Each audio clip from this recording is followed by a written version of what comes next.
বউকে বাড়িতে নিয়ে আসে না তাহলে সে সব শেষ। এই করবো লড়বো জিতবো রে বলে স্লোগান দিলে কি হবে? কিছুই তো হচ্ছে না। ওই দিওয়ালি সাববাজির মতো হুম করে চলছে আর হুশ করে নিভে যাচ্ছে। কিছু করো না, রোজ রোজ এই শাশুড়ি বৌমার নাটকটা না দেখতে পাচ্ছি না। কোথায় ভেবে একটা জম্পেস কিছু করতে হবে। এমন চাল এবার চালবো না, মিস্টার দেবা দেবীর ট্যাপ ছাড়ে বংশে শেষ হয়ে যাবে।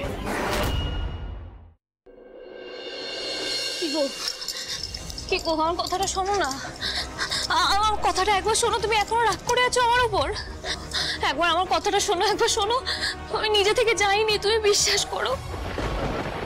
আমি তোমায় বারবার বলার চেষ্টা করেছিলাম তুমি বেরোনোর আগে, আর শেষ মুহূর্তে বেরোনোর আগেও আমি বারবার ফোন করছিলাম তোমাকে। তোমার তো ফোনে পেলাম না, আমি কি করে বলতাম বলো?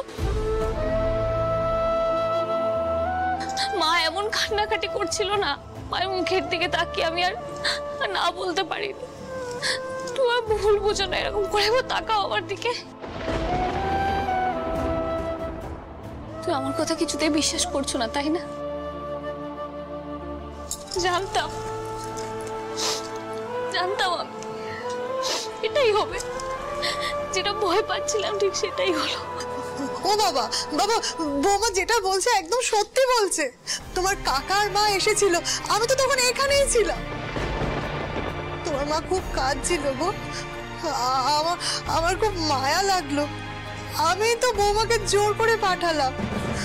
তোমার বউ কিন্তু একদম যেতে চায়নি, বারবার মানা করছিল। তোমার কথা অমান্য করে ও একদম যেতে চায়নি। তুমি ওকে ভুল বোঝো না বাবা। বাবা তুমি আর রাগ করে থেকো না বাবা। তুমি আর আমাকে কখনো ক্ষমা করবে না, আর কথা বলবে না আমার সাথে? তাকাও না একবার, একবার দেখো, একবার তাকাও।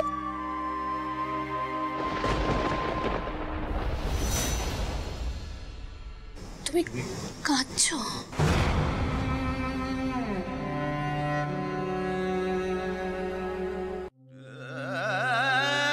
আমি জানি আমি তোমাকে ভালো রাখতে পারছি না। যেভাবে তুমি আছো, খুব কষ্ট করে আছো, এভাবে থাকার কথা না। খুব যত্নে আদরে থাকার কথা। কিন্তু কি করবো বলো? যে বাড়িতে আমার সন্তানকে সম্পত্তি লোভে মেরে ফেলার চেষ্টা করা হয়, ও বাড়িতে আমি থাকতে পারবো না পুতুল। আর ওই বাড়ি ছেড়ে আসার পর ও বাড়ির সম্পত্তির কানা করেও নিতে আমার আত্মসম্মানে লাগবে।